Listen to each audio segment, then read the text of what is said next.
मुतहम्मिल नहीं है नफरत को। पाकिस्तान के मसाइल उस एक आदमी से बहुत बड़े हैं जिसका रोना रोज रोते हो तुम लोग। बहुत बड़े हमारे मसाइल। मेरी औलाद मुझसे पूछती है, मेरी बस करो, ये दहशतगर्दी नहीं चलेगी। मैं खातून हूँ, एहतराम करो, बैठो।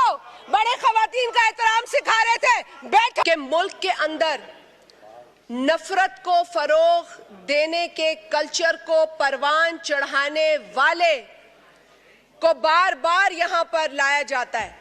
जो इस ऐवान का हिस्सा ही नहीं है उसका बार बार जिक्र किया जाता है। जो इस मुल्क में फितना फैला रहा है उसको बार बार इस ऐवान में लाया जाता है। बार बार ये कहा जाता है, और जिस तरह मेरे चेयरमैन ने कहा, आपका रोना धोना ही बंद नहीं होता। आपका रोना धोना बंद हो तो इस पाकिस्तान के मसाइल पर बात हो। आपका रोना धोना बंद हो तो नौजवान के रोजगार पर बात हो। आपका रोना धोना बंद हो तो बिजली के बिलों पर बात हो। आपका रोना धोना बंद हो तो लोड शेडिंग पर बात हो। आपका रोना धोना बंद हो तो इंसानी हुकूक पर बात हो। लेकिन आपका रोना धोना ही बंद नहीं होता कि हम पाकिस्तान के मसाइल पर बात कर सके। आज जो बिल आया है मैं उस पर भी बात करूंगी। आज का बिल सर, ये बिल किसी कोर्ट के खिलाफ नहीं है। ये बिल तो इस मुल्क से, इस पार्लियामेंट से लोटाक्रेसी को खत्म करने के हवाले से है। ये जो पार्टी खेलने का सिस्टम है इसको बंद करने के हवाले से है। कभी ये पार्टी, कभी वो पार्टी, कभी ये पार्टी, शुरू होने से पहले ही खत्म करने का बंदोबस्त हो चुका है। तो ये बिल उस हवाले से है। अगर इस बिल को अंग्रेजी का मतन, किसी को अंग्रेजी का अक्सर या तर्जुमे लॉस्ट इन ट्रांसलेशन भी बहुत होता है, तो अगर कोई तर्जुमे में कहीं गुम हो चुका है तो उर्दू भी पढ़ ले और अंग्रेजी भी पढ़ ले। इस बिल के अंदर पार्टी लॉयल्टी को इंश्योर किया जा रहा है। पार्टी लॉयल्टी को इंश्योर करना कहां गलत है? ये किस मुआशरे में गलत है? ये किस पार्लियामेंट में गलत है? ये तासुर देना कि ये अदालती ऑर्डर के का कोई कॉन्फ्रंटेशन है, it is absolutely wrong. No court has the right to make laws. It is only the parliament's prerogative to make laws, to do legislation. No court can rewrite the constitution. No court can write a new law for us. The parliament will do that and the court accepts it. तो यहाँ पे ना आप court की नुमाइंदगी करें, और पहले तो आप एक और इदारे के भी बहुत बड़े नुमाइंदे थे, उसकी भी आपने अब तौबा कर ली है शायद, आपने तौबा कर ली है शायद, लेकिन आप उसके भी स्पोक्स पर्सन थे। हमें पता है, हम जानते हैं कि वो प्रेस कॉन्फ्रेंस बाद में करते थे, आप उनसे पहले करते थे। और आप तो नैब के भी बहुत बड़े स्पोक्स पर्सन रहे हैं, नैब के भी लोग बाद में आते थे, नैब के बिहाफ पे आप लोग पहले बात करते थे। तो हमें ना बताएं कि हम इस माजी से वाकिफ हैं। बात यहाँ पे उम्रों की भी हुई है सर। अब उम्रों की बात पे थोड़ा आ जाए सर, ये बहुत ही, मैं समझती हूँ कि दिस वाज क्वाइट इनअप्रोप्रिएट। हमने तो नहीं कहा कि जो इस मुल्क में नफरत तकसीम फैला रहा है उसको अपनी उम्र का लिहाज करना चाहिए, उसको ही रिटायर होना चाहिए, उसको ही तौबा करनी चाहिए। लेकिन आप जो है, अब मैं तो भाई बोलना भी नहीं चाहती 70 से ऊपर कौन है और 75 को कौन पहुंच गया, तो बोलना भी नहीं चाहती थी ये बातें।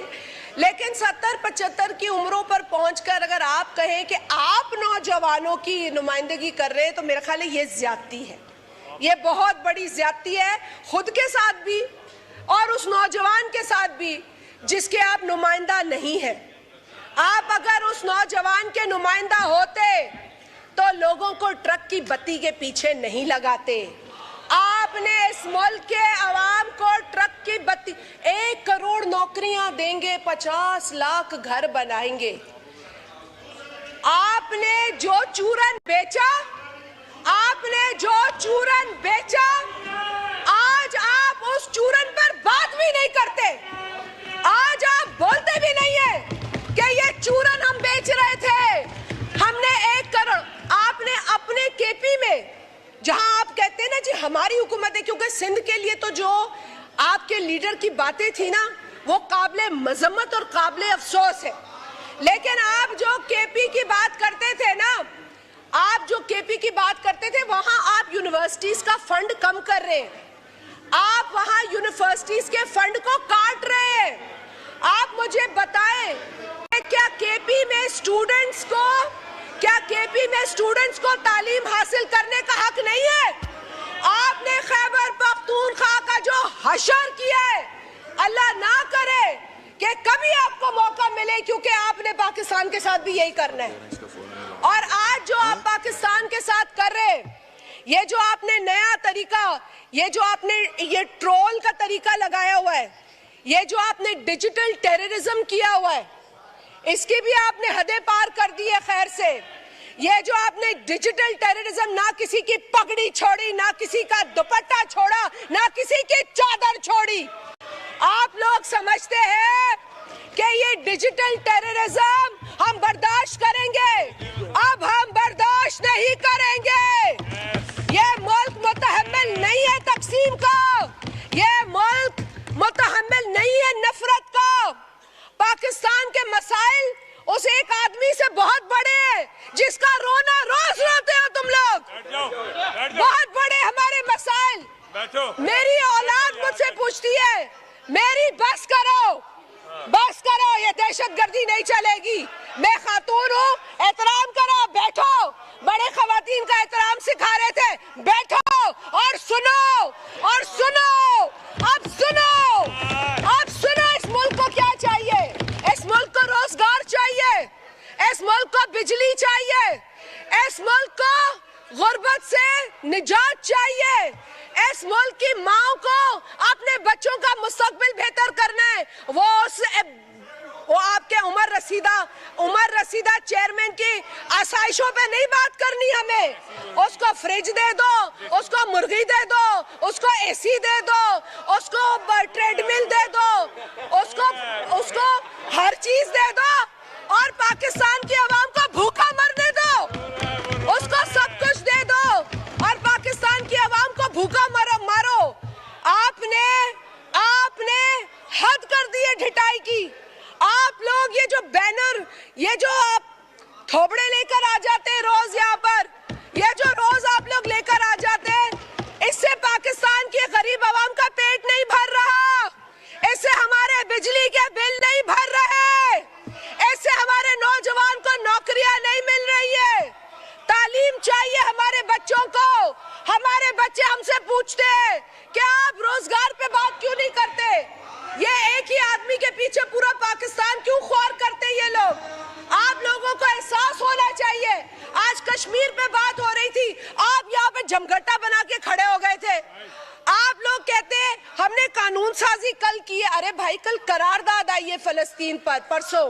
या कानून साजी आप कैसे कर सकते हैं? आप लोगों को तो ये भी नहीं पता कि आप लेजिस्लेशन कर रहे हैं या करारदाद पेश कर रहे हैं। और करारदाद के ऊपर भी आपको पेट में दर्द होने लगता है, आपको तकलीफ होने लगती है। मुझे आपकी तकलीफ पता है फलस्तीन के हवाले से, क्योंकि आपके अपने लीडर ने एक ज़ायनिस्ट को लंदन में सपोर्ट किया था मेयर इलेक्शन के लिए। तो आप लोग नहीं समझ सकेंगे इन बातों को। But I feel sorry for you people because some things are not defendable. You can't defend his support for the Zionists. You can't. So I let it go. वो सादिक जावेद बता चुका है, वो अपने कंसर्न एक्सप्रेस कर चुका है अपने इलेक्शन में, और वो अपनी तकलीफ का भी इजहार कर चुका है when your leader did not support him as a Muslim Pakistani candidate. वो बता चुका है. So sir, with all honesty, यहाँ सिर्फ लेक्चरबाजी नहीं होनी चाहिए, यहाँ पर अवाम के मसलों पर बात भी होनी चाहिए और एक दूसरे का साथ भी देना चाहिए। पीपल्स पार्टी इस वक्त इस पाकिस्तान के अंदर जो मसाइल हैं, जो अवाम को दरपेश मसाइल हैं, उसको लेकर परेशान है। वरना हम भी किसी के नखरे बर्दाश्त नहीं करते। हम सिर्फ पाकिस्तान की सालमियत, पाकिस्तान में इस्तेहकाम, पाकिस्तान में अमन के हामी हैं और हम हर कीमत अदा करेंगे पाकिस्तान के अंदर स्टेबिलिटी को कायम रखने के लिए। हम आप लोगों की तरह हम खुद गर्ज नहीं है, हम नहीं है खुद गर्ज, और हम साबित कर रहे हैं, करते रहेंगे। लेकिन आप लोगों को भी होश के नाखून लेने चाहिए। आप लोगों को भी पाकिस्तान का सोचना चाहिए। अमेरिका की कांग्रेस में पाकिस्तान में मुदाखलत की रेजोल्यूशन आती है तो आप लोग खुश होते हैं। और रेजोल्यूशन कौन लाता है? जो इजराइल का सबसे बड़ा सपोर्टर है। रेजोल्यूशन कौन लाता है? जिसने कई बिल पास किए इजराइल को वेपनाइज करने के, और आप यहाँ खुश होते हैं कि ओ हो वो इजराइल का सपोर्टर जो है कांग्रेसमैन, उसने हमारे लिए वहां पे बात की, उसने बात की, पाकिस्तान में मुदाखलत की और आपने उसे वेलकम किया। I say it's a shame that you have done this. Pakistan Peoples Party को इन्हीं अदालतों से बदतरीन फैसले मिले। शहीद जुल्फिकार अली भुट्टो को फांसी लगाई गई, लेकिन एक भी कारकुन ने किसी पर हमला नहीं किया। खुद को आग लगाई हमारे कारकुनों ने, खुद को जलाया। लेकिन आपने 9 मई को पूरे पाकिस्तान को तंग कर दिया। आपने वो हरकतें की है जो आज तारीख का हिस्सा भी है और हमारी नस्लें याद भी रखेंगी कि 9 मई को जो दहशतगर्दी इस मुल्क में हुई। अब आप अपना दामन झाड़ रहे हैं। अब आप कहते हैं वो तो हम में से थे ही नहीं। तो भाई अगर आप में से नहीं थे तो तौबा करो, उठ के माफी मांगो। आपने आज तक माफी तो मांगी नहीं। आप तो आज तक यही नहीं, मतलब ये आप जरूर कहते हैं कि हमारा उनसे ताल्लुक नहीं है। तो भाई अगर आपका ताल्लुक नहीं है तो जिन लोगों ने प्रेस कॉन्फ्रेंस की, जिन लोगों ने कॉल्स की, जिन लोगों ने लोगों को इश्तियाल दिलाया, जिन लोगों ने लोगों को जमा किया, आप फिर कहें कि आप उनको सजा मिलनी चाहिए।